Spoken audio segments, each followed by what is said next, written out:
மக்கள் இந்த வீடியோவில் நீங்கள் தம்மையில் என்ன பார்த்துருப்பீங்கன்னா தனுஷ் நயன்தாரா சம்மந்தப்பட்ட ஒரு வழக்கை பற்றி பார்த்துருப்பீங்க. இதில் பார்த்தீங்கன்னா தனுஷுக்கு முதல் வெற்றி அப்படிங்கிறது இந்த தம்மையில் குறிப்பிடப்பட்டிருக்கும். அடுத்து பார்த்தீங்கன்னா இந்த முதல் வெற்றிக்கு காரணம் பார்த்தீங்கன்னா சோஷியல் மீடியாவில் நயன்தாரா அவர்கள் தனுஷை பற்றி ஒரு 3 பக்கத்துக்கு ஒரு கடிதம் எழுதியிருந்தாங்க. இந்த கடிதத்தை தனுஷ் என்ன பண்ணிட்டார்னா நீதிமன்ற விசாரணையில் தனக்கு சாதகமாக பயன்படுத்திட்டார் அப்படிங்கிறது தான் இந்த வீடியோவில் நம்ம சொல்ல வரோம். இதன் மூலமாக தான் தனுஷுக்கு முதல் வெற்றி இங்கே கிடச்சிருக்கு. முழுமையான வெற்றி கிடையாது, முதல் வெற்றி அப்படிங்கிறதான் இந்த வீடியோவில் ஆவணப்படுத்த போகிறோம். தனுஷ் நயன்தாரா வழக்கில் நேற்று நீங்கள் நியூஸ் மீடியா எல்லாத்தையும் செக் பண்ணி பார்த்தீங்கன்னா ஏதோ இவங்க 2 பேருக்கு நடுவில் ஏதோ ஒன்று நீதிமன்றத்தில் நடந்திருக்கு அப்படிங்கிற ஒரு அடிப்படை புரிதல் உங்களுக்கு வந்திருக்கும். அந்த புரிதலை பற்றி இந்த வீடியோவில் ரொம்ப தெளிவாக பேசலாம். ஒன் பை ஒன்றா தெளிவாக நம்ம பார்க்கலாம். உற்சாக வணக்கங்கள், வாங்க பதிவுக்குள்ளே போகலாம். இப்போ முதல் விஷயம் மக்களே, முதல்ல இந்த வழக்கோட பேசிக்கான சில விஷயங்களை தெரிஞ்சுக்கலாம். இது முதல்ல தனுஷ் அவர்கள் தொடர்ந்த வழக்கு கிடையாது. தனுஷ் அவர்களுக்கு எதிராக நயன்தாரா தரப்புலேருந்து நெட்ஃப்ளிக்ஸ் தரப்புலேருந்து தொடரப்பட்ட வழக்கு தான் இது. அதாவது தனுஷ் அவர்கள் நயன்தாரா கிட்ட 10 கோடி கேட்டு ஒரு வழக்கு போட்டிருக்காரு பார்த்தீங்களா. அந்த வழக்கோட ஹியரிங் வந்து பிப்ரவரி 5ஆம் தேதி வரப்போகுது. அந்த வழக்கு ஒரு பக்கம் நடந்துகிட்டு இருக்கு. இங்கே நான் பேசுகிறது எந்த வழக்குன்னு சொல்லி கேட்டிங்கன்னா, தனுஷோட இந்த வழக்கை ஆரம்பத்தில் தள்ளுபடி பண்ணுங்க, இது ஒரு முட்டாள்தனமான வழக்கு அப்படிங்கிறது நயன்தாரா போடலை. நயன்தாரா இதற்கு பதிலாக நெட்ஃப்ளிக்ஸ் நிறுவனத்தை வச்சு இந்த வழக்கை போட வச்சுருந்தாங்க. அந்த வழக்கில் தான் தனுஷுக்கு சாதகமான முதல் வெற்றி கிடச்சிருக்கு அப்படிங்கிறதான் இந்த வீடியோவில் நம்ம சொல்ல வரோம். ஸோ இங்கே பார்த்தீங்கன்னா இது முட்டாள்தனமான வழக்கு அப்படிங்கிறதான் இங்கே நீதிமன்றத்தில் கேட்டாங்க. ஆரம்ப கட்ட விசாரணையில் இந்த வழக்கை தள்ளுபடி பண்ணுங்கன்னு சொல்லி தனுஷ் அவர்கள் போட்ட வழக்கை பெரிய லெவலில் வந்து இந்த வழக்கை விசாரிக்கக்கூடாது அப்படிங்கிற மாதிரி வந்து நெட்ஃப்ளிக்ஸ் நிறுவனத்தை வச்சு போடப்பட்ட வழக்கில் பார்த்தீங்கன்னா நெட்ஃப்ளிக்ஸ் நிறுவனத்துக்கு பெரிய லெவலில் ஒரு தோல்வி கிடச்சிருக்கு. நயன்தாரா தரப்புக்கும் பெரிய லெவலில் ஒரு தோல்வி கிடச்சிருக்கு. தனுஷ் அவர்களுக்கு மிகப்பெரிய வெற்றி கிடச்சிருக்கு அப்படிங்கிறதான் இந்த வீடியோவில் நம்ம அடுத்தடுத்து பார்க்க போகிறோம். இப்போ அடுத்த விஷயம் மக்களே, ஒரு வழக்குனா விசாரணை கண்டிப்பாக நடக்கும். விசாரணையில் பார்த்தீங்கன்னா 2 தரப்பும் அவங்க தரப்பு வாதத்தை முன்வைப்பாங்க. அதுக்கப்புறம் தான் நீதிபதி அவளோட தீர்ப்பு கொடுப்பாரு. அந்த வகையில் பார்த்தீங்கன்னா நயன்தாரா தரப்புலேருந்து இந்த வழக்கில், அதாவது தனுஷ் அவர்கள் போட்டது முட்டாள்தனமான வழக்கு அப்படின்னு சொல்லி நீதிமன்றத்தில் என்ன வாதத்தை முன் வச்சாங்கன்னா, இது 2020 பொதுவெளி இருக்கக்கூடிய ஒரு வீடியோவை தாங்க நாங்கள் பயன்படுத்துகிறோம். புதுசாக எந்த வீடியோவும் எடுத்து நாங்கள் பயன்படுத்தலை. நாங்களாக ஃபஸ்ட்டு இந்த ஃபுட்டேஜை லீக் பண்ணலை. ஆல்ரெடி இது சோஷியல் மீடியாவில் பரவிக்கிட்டு இருக்க வீடியோ தான்.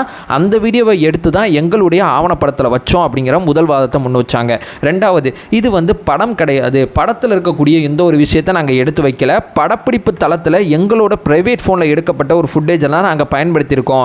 அதுவும் பொது வழியில் 2020 இருக்கக்கூடிய அந்த ஃபுட்டேஜை எடுத்து தான் நாங்கள் பயன்படுத்தியிருக்கோம் அப்படிங்கிற ஒரு விஷயத்தை சொல்கிறாங்க. 3வது, அப்படியே பொது வழியில் இருக்கக்கூடிய அந்த ஃபுட்டேஜை நாங்கள் பயன்படுத்துறது தவறாக இருந்தாலும் 2020 இது பொது வழியில் இருக்குது. தனுஷ் அவர்கள் இந்த வழக்கை 2024 தாக்கல் பண்ணியிருக்காங்க எங்களுக்கு எதிராக. ஸோ 4 வருஷ காலதாமதம் இந்த வழக்கில் இருக்குது. ஸோ இந்த வழக்கை பெரிய லெவலில் விசாரிக்க வேண்டிய அவசியம் கிடையாது. இதில் எந்த விதமான முகாந்திரமும் கிடையாது அப்படின்னு சொல்லி இந்த வேலிடான 3 பாயிண்ட்டை நீதிமன்றத்தில் முன் வச்சாங்க. இந்த வாதத்தை தான் அவங்க ஆல்ரெடி தனுஷ் அவர்கள் அவருக்கு எதிராக ஒரு 10 கோடி கேட்டு ஒரு வழக்கு போட்டார் பார்த்தீங்களா. பிப்ரவரி 5ஆம் தேதி கூட அந்த வழக்கு வரப்போகுதுன்னு சொன்னேன் பார்த்தீங்களா. அந்த வழக்குலையும் நயன்தாரா தரப்போட வாதமாக இந்த வாதம் தான் மேஜராகவே இருக்குது. ஏன்னா இவங்க மனு தாக்கல் பண்ணும்போதும் இது அடிப்படையில் தான் மனு தாக்கல் பண்ணாங்க. அந்த வகையில் நயன்தாரா பேசணும்னா அந்த 3 பாயிண்ட்டை மட்டும்தான் நீதிமன்றத்தில் பேசுவாங்க. இந்த 3 பாயிண்ட் முழுக்க தனுஷ் அவர்களுக்கு எதிரான பாயிண்டாக நயன்தாரா நம்பிக்கிட்டு இருந்தாங்க. ஆனால் நீதிமன்றம் இந்த பாயிண்ட்டை கன்சிடர் பண்ணல அப்படிங்கிறதான் இந்த வீடியோவில் நம்ம சொல்ல வரோம்.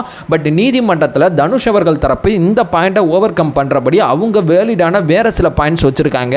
அந்த பாயிண்ட்ஸை ஏற்றுக்கிட்ட நீதிமன்றம் அவங்களுக்கு சாதகமாக ஒரு தீர்ப்பு கொடுத்துருக்கு அப்படிங்கிறதான் இந்த வீடியோவில் நம்ம பகிரங்கமாகவே ஆவணப்படுத்துகிறோம். சரி, அப்போ தனுஷ் அவர்கள் என்ன பண்ணார், அவரோட பாயிண்ட் ஆஃப் வியூ என்ன அப்படிங்கிறத நம்ம அடுத்த ஸ்லைடில் பார்க்கலாம். தனுஷ் அவர்கள் என்ன சொல்கிறாங்கன்னா, 2014 பார்த்தீங்கன்னா நயன்தாரா எங்கள்கிட்ட ஒரு ஒப்பந்தம் போட்டாங்க. எந்த வழக்கு சம்மந்தப்பட்ட ஒப்பந்தம்னு சொல்லி கேட்டிங்கன்னா, இந்த 400 ரவுடி தான் திரைப்படம் சம்மந்தப்பட்ட ஒப்பந்தம். இந்த படத்தில் அவங்களோட பேர், அவங்களோட உடைமை, அவங்க பயன்படுத்துகிற நகை, அவங்களோட கதாபாத்திரம் அத்தனையுமே, அது படமாக இருந்தாலும் சரி படப்பிடிப்பாக இருந்தாலும் சரி, எங்களுக்கு தான் சொந்தம் அப்படிங்கிற ஒரு அக்ரிமெண்ட் எங்கள்கிட்ட இருக்குது. எங்களோட நிறுவனத்தோட அக்ரிமெண்ட்டை நயன்தாரா மீறினதுனால தான் இந்த வழக்கை நாங்கள் தாக்கல் பண்ணியிருக்கோம் அப்படிங்கிற முதல் பாயிண்ட்டை சொல்கிறாங்க. 1. 2வது, 2020 இது பொதுவெளியில் இருக்குது அப்படிங்கிற ஒரு விஷயத்தை சொல்கிறாங்க. இது எங்கள் கவனத்துக்கு வரல.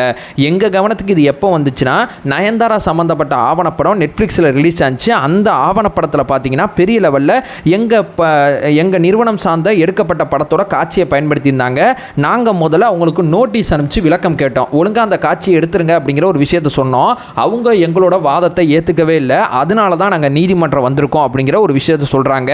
இது பார்த்தீங்கன்னா ஒப்பந்தத்தை மீறிவிட்டா நயன்தாரா அப்படிங்கிற முதல் பாயிண்ட். ரெண்டாவது, காலதாமதம் அப்படிங்கிற விஷயத்தை சொன்னீங்கன்னா 2020 இது பொதுவெளியில் இருந்தாலும் எங்களுக்கு தெரியல அப்படிங்கிற அவங்க தரப்பு நியாயத்தை நீதிமன்றத்தில் சொன்னாங்க. மூணாவது, ட்ரெய்லர் போது நாங்கள் நோட்டீஸ் வந்து இது பண்ணோம். படம் வந்து நாங்கள் எங்களோட சொல் பேச்சு மீறி அவங்க படத்தை ரிலீஸ் பண்ணிட்டாங்க. அதனால் நாங்கள் வழக்கு தொடர்ந்துருக்கோம். இந்த வழக்கை ஏன் தள்ளுபடி செய்ய போகிறீங்க? இந்த வழக்கை தள்ளுபடி செய்கிறதுக்கு என்ன முகாந்திரம் இருக்குது? ஒரு அக்ரிமெண்ட்டை மீறி ஒரு இண்டிவிஜுவல் ஒரு வேலையை பார்க்கும்போது ஒரு நிறுவனமாக நாங்கள் வழக்கு தொடர்றதில் என்ன பெரிய பிரச்சனை இருக்குது அப்படிங்கிற வாதத்தை நீதிமன்றத்தில் சொன்னாங்க. இங்கே பார்த்தீங்கன்னா நயன்தாரா தரப்பு வந்து ஒரு கடிதம் வந்து தனுஷ் அவர்களுக்கு எதிராக பொதுவெளியில் வச்சுருப்பாங்க. ஊரிய கால அவகாசம் இல்லாமல் இந்த வழக்கை தொடுத்துட்டாங்க அப்படிங்கிற ஒரு விஷயத்தை சொன்னாங்க. நாங்கள் நோட்டீஸ் அனுப்புனதுக்கும் இந்த வழக்கு தொடுத்ததுக்கும் நடுவில் ஒரு வாரம் இருக்குது. இந்த ஒரு வாரத்துக்குள்ளே ஒரு கடிதம் வந்து நயன்தாரா தரப்பு வந்து தனுஷ் அவர்களுக்கு வந்து பொதுவெளியில் எழுதினாங்க. அந்த கடிதத்தில் கடைசி அவங்க என்ன சொல்லியிருந்தாங்கன்னா, என்ன பிரச்சனை இருந்தாலும் நீதிமன்றத்தில் பார்த்துக்க அப்படிங்கிற ஒரு பாயிண்ட் ஆஃப் வியூ சொன்னாங்க. நீதிமன்றத்தில் உங்களுடைய பதிப்புரிமையை நீங்கள் இது பண்ணிக்கங்க அப்படிங்கிற ஒரு வேலிடான பாயிண்ட்டை சொன்னாங்க. அது அடிப்படையில் தான் நாங்கள் நீதிமன்றம் வந்திருக்கோம். இந்த கடிதத்திலே அவங்க வந்து இந்த ஒரு வாரம் கேப்புக்குள்ளே எங்கள் மேலே ஒரு குற்றச்சாட்டு வைக்கிறாங்க. இந்த ஒரு வாரத்துக்குள்ளே தான் இவங்க இந்த கடிதத்தை எங்களுக்கு எழுதினாங்க. எது அடிப்படையில் எங்கள் மேலே தவறு சொல்கிறாங்க அப்படிங்கிறது எங்களுக்கு தெரியல அப்படிங்கிற இந்த 3 வேலிடான ரீசனை தனுஷ் அவர்கள் தரப்புலேருந்து நீதிமன்றத்தில் முன் வச்சாங்க. அதை ஏற்றுக்கிட்ட இந்த நீதிமன்றம் தனுஷ் அவர்கள் போட்ட இந்த வழக்கை நம்ம விசாரிக்கலாம், எந்த விதமான பிரச்சனை இல்லை, இந்த வழக்கை விசாரித்து ஒரு தீர்ப்பு கொடுக்கலாம் அப்படிங்கிற ஒரு முதல் முடிவை எடுத்திருக்காங்க. இந்த முடிவு, இந்த வேலிடான பாயிண்ட்ஸ்லாம் நீதிமன்றம் ஏற்றுக்குச்சுன்னா கண்டிப்பாக தனுஷ் அவர்களுக்கு சாதகமாக தான் நீதிமன்றத்தில் தீர்ப்பு வர்றதுக்கு ஏராளமான வாய்ப்புகள் இருக்குது அப்படிங்கிற ஒரு விஷயத்தை சொல்லிட்டு இந்த வீடியோவை என் பண்ணிக்கிறேன்.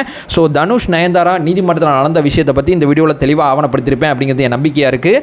அதை சொல்லிட்டு இந்த வீடியோவை என் பண்ணிக்கிறேன். நம்ம சேனலை ஃபர்தராக ஃபாலோ பண்ணிங்கன்னா பொலிட்டிக்கல் சார்ந்து பல்வேறு விஷயங்களை பற்றி நம்ம ரொம்ப தெளிவாக பேசிகிட்டு இருக்கோம். நம்மளோட ஒரே நோக்கம் அறியாமை அகற்ற வேண்டும், அறியாமை அகற்றப்பட வேண்டும். Thank you so much.